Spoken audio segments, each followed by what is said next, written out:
bah, au début, pourquoi t'as choisi le graphisme? Comment t'es arrivé dans cette formation?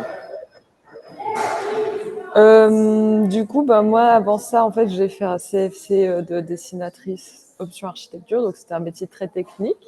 Et je me suis rendu compte finalement que c'est pas ce qui me convenait. J'avais envie de trouver quelque chose de plus créatif. Et j'ai un peu fait des recherches. Et à la fin de cet apprentissage, j'ai dû faire une sorte de magazine sur un meuble de design. Et du coup, c'est aussi en faisant ce magazine, en créant des mises en page, même si j'avais zéro skills, qui m'a qui m'a donné l'envie en fait de partir plus sur ce genre de métier. Et du coup, c'est un peu Mhm. comme ça que j'ai commencé à chercher des formations plus dans le graphisme, et comme ça un peu que je suis tombée là-dedans. Ok, trop bien. Et bah, pourquoi t'as envoyé ce projet sur cette institution? Enfin, pourquoi t'as envoyé ce projet à Young Graphic et pas un autre que t'avais fait durant ta formation? Bah en fait, ce projet, déjà, bah, j'en étais assez contente à la fin du résultat final. Je pense que c'est un des projets où j'ai réussi à plus l'aboutir et aller vers quoi je voulais. Et en plus, il Mhm. avait un sujet quand même vachement concret.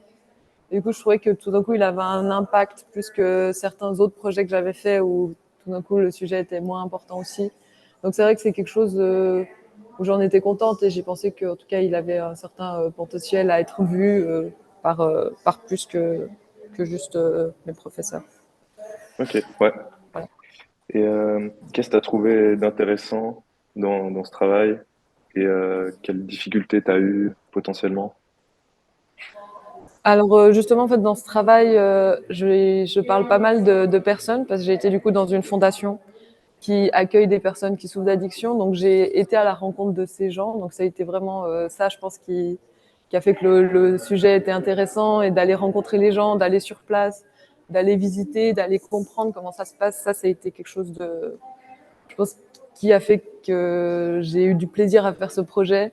Et en même temps, ça a été aussi une des difficultés parce que d'un coup, il a fallu le moyen de trouver comment discuter, comment avoir des réponses. Et aussi le temps que j'avais était aussi pas forcément ultra long. C'était un projet de semestre.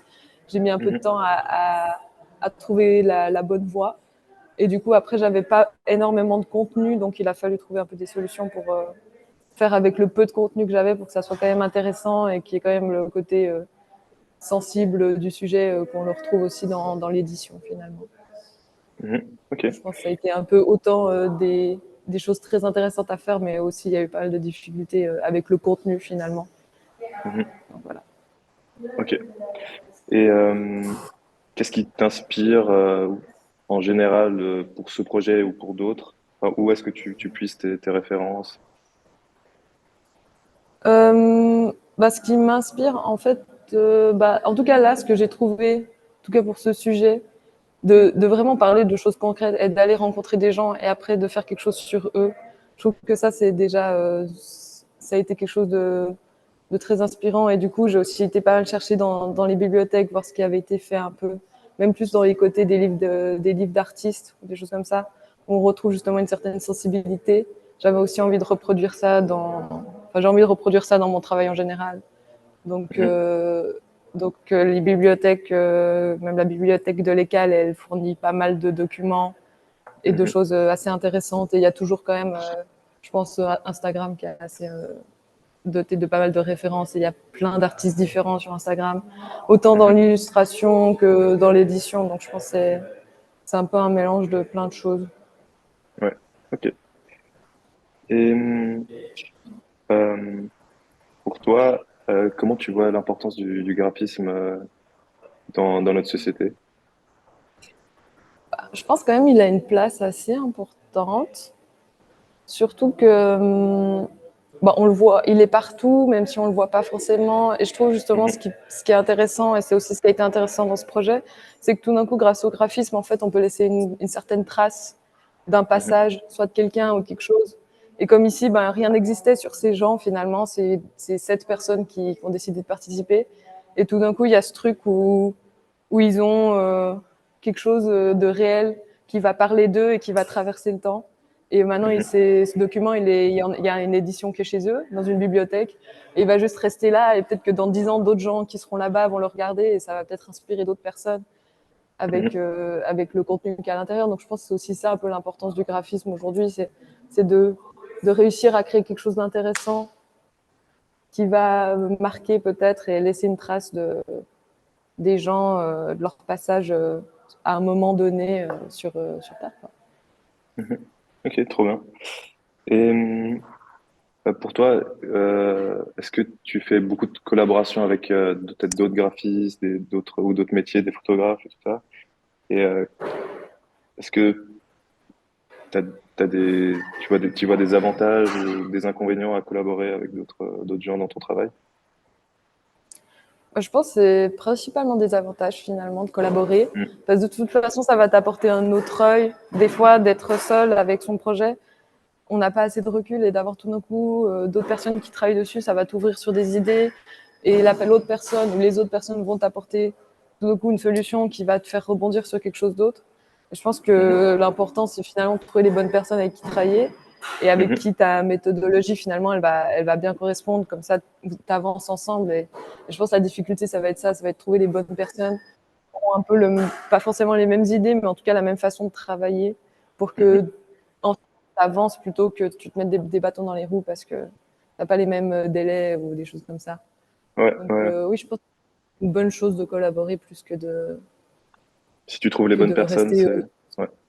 Ouais, c'est ça. Je pense que c'est Mhm. un long travail un peu de trouver les bonnes personnes avec qui travailler. Mais après, Mhm. dès que tu les as, je pense que c'est que du bénéf finalement Mhm. de le faire Ok, ensemble. ouais, trop bien. Et bah du coup, on va passer aux questions plus spécifiques au projet qui était sélectionné. Ouais. Euh, du coup, pourquoi tu as fait un travail sur ce sujet et puis cette institution en particulier? Alors c'était dans le cadre d'un cours et en fait ce cours, la donnée en fait c'était un peu, on devait communiquer sur un lieu. Donc j'ai réfléchi à un lieu et ça c'était du coup le Radeau c'est une association en fait qui va justement accueillir des personnes qui souffrent d'addiction et cette Mhm. association je la connais depuis un moment parce que ma mère du coup travaille là-bas donc j'avais déjà eu Ok. l'occasion d'aller et de comprendre donc je connaissais déjà bien la fondation et c'est vrai que je trouvais que tout d'un coup c'était intéressant finalement de parler de ce sujet qui va peut-être être des fois un peu vu avec certains clichés en tout cas, ou même Mhm. souvent cette association elle n'est pas forcément connue énormément. C'est une association qui se trouve dans la campagne fribourgeoise et du coup de parler tout d'un coup de ce lieu et de parler des gens qui s'y trouvent, ben, ça leur ouvrait aussi une certaine visibilité. Donc c'est Mhm. aussi pour ça que j'ai choisi et ça m'intéressait finalement justement de prendre quelque chose de concret qui existe et d'en faire quelque chose. Ok, ouais. Et bah, tu parlais que c'était difficile avec le peu de contenu que tu avais, du coup. Est-ce que donc ça a été aussi un travail de journalistique? Est-ce que tu as dû faire des interviews? Enfin, comment tu as récupéré le contenu, les images, le texte? Oui, ouais, alors exactement. En fait, j'avais pas grand-chose. D'abord, enfin, j'avais des documents qu'ils m'ont donnés, mais c'était plus sur comment fonctionnait finalement l'association, donc plus au niveau Mhm. administratif et comment vraiment le bâtiment et tout ce qui s'y passe fonctionne. Mais au niveau des personnes qui y sont, des accueillis, finalement, bah, j'avais pas vraiment de contenu. Donc j'ai Mhm. dû aller le faire moi-même. Et justement, ça a été un peu des décisions à prendre parce que j'ai pu aller les voir quelques fois, mais je pouvais pas aller non plus trop souvent. Et Mhm. aussi, ben, je voulais pas leur prendre non plus trop de leur temps, donc j'ai dû trouver des manières de le faire. Donc finalement, j'ai fait un formulaire avec des questions spécifiques qui allaient me servir par après. Et j'ai proposé ce formulaire aux personnes. Du coup, c'était totalement volontaire. Il pouvait être anonyme ou non. Ok. Et du coup, je leur ai laissé le temps de remplir ce formulaire. Et après, j'ai décidé d'utiliser vraiment ces questions-là pour créer mon contenu. Et aussi, c'était un peu un risque parce que je ne savais pas combien de personnes allaient participer. Et tout d'un coup, j'allais peut-être avoir 0 personne qui allait être intéressée. Et Mhm. finalement, en Mhm. fait, ils ont méga joué le jeu. Il y a eu 7 personnes sur 12 qui ont participé, donc c'est plus de la moitié, donc Trop c'était déjà bien. super. Et du Mhm. coup, j'ai pu après construire un peu l'objet autour de ça. Mhm. Bah, trop bien, on va parler de l'objet qui est intéressant. C'est une sorte de boîte avec plusieurs documents. Comment t'es arrivé à ce type d'objet? Pourquoi t'as pas fait une édition classique? Yes. Du coup, euh,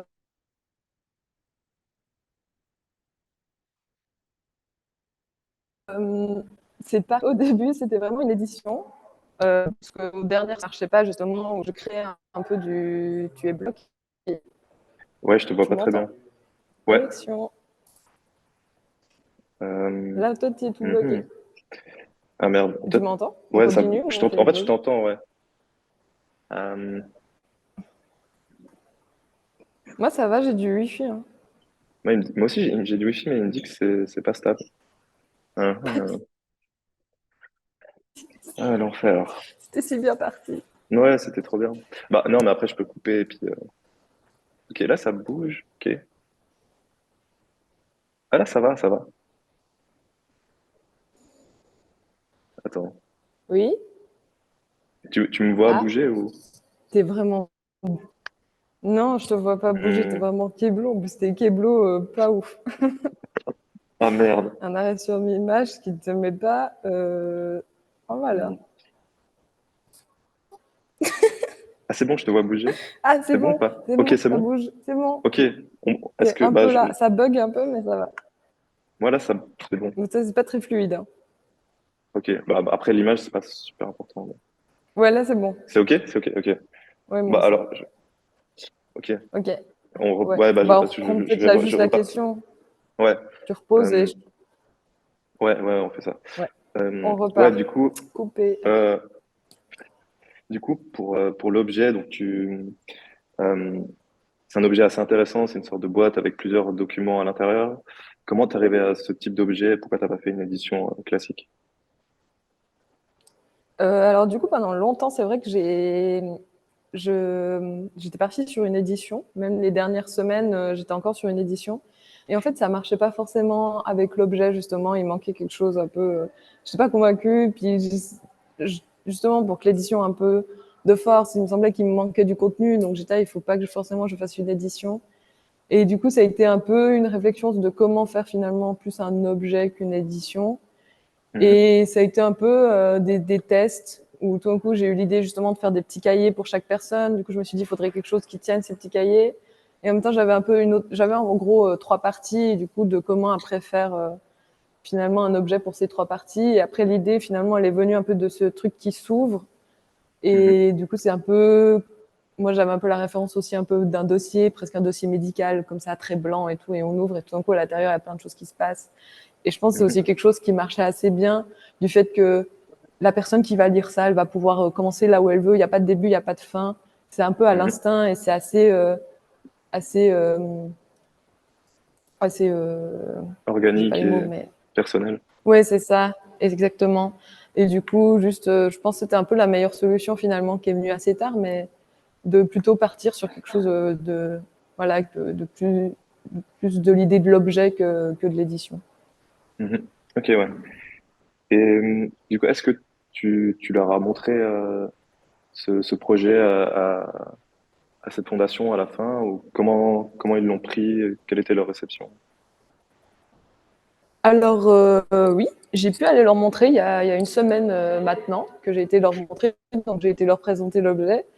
Et justement, je ne savais pas trop comment ils allaient l'accueillir parce que bah, je leur avais pas forcément donné d'update depuis la fois où j'avais juste récupéré la dernière fois que je les avais vus, où j'avais pris les réponses qu'ils m'avaient données et j'avais discuté avec eux. Et en fait, Mhm, ils ont été, enfin, j'ai eu un méga bon ressenti. Genre, ils étaient ultra contents déjà de ok, trop bien. voir ce que j'avais fait parce qu'ils avaient participé. Donc, je trouvais que c'était intéressant quand même d'aller leur montrer l'objet final et de leur Mhm, en donner un. Et du coup, ouais, ils étaient ultra touchés d'avoir un petit peu, genre, chaque personne qui avait participé avait un petit peu son petit carnet avec son prénom. Et ça, ça les a touchés d'avoir tout d'un coup aussi quelque chose où on les met en lumière et pas mhm. forcément, et pas de manière négative aussi, juste de manière où on les présente et on les présente comme des êtres humains sensibles. Et du coup, il y a eu un très bon accueil et Trop bien. justement, le côté où c'était un objet qui s'ouvre, tout le monde, tout d'un coup, enfin, ils étaient tous autour de la table et tout le monde a pu tout d'un coup prendre Mhm, son petit cahier. Il y a eu des échanges, les feuilles, il y a un peu tout qui est sorti, qui a volé. C'était aussi le but de cet objet, c'était qu'il soit pas trop statique. Et c'est aussi, je pense, ça qui les a intéressés. C'était que c'est pas juste un gros livre à lire et le chose que tu feras jamais. Donc là, je pense que finalement, ouais, c'était, c'est cool. en gros, pour fermer la boucle, c'était ultra cool d'aller leur présenter cet objet. Trop bien. Ouais, je pense que c'était important de leur montrer. Trop bien. Ouais, c'est ça. Bah, Et puis, même pour moi, du coup, ça a terminé le truc de manière ultra positive, quoi. mhm, ouais. ça rend le projet réel et important. Ouais, c'est ça. Et tout d'un coup, tu vois vraiment des gens à qui ça a compté finalement. Donc Mhm. c'est cool. Ok, trop bien.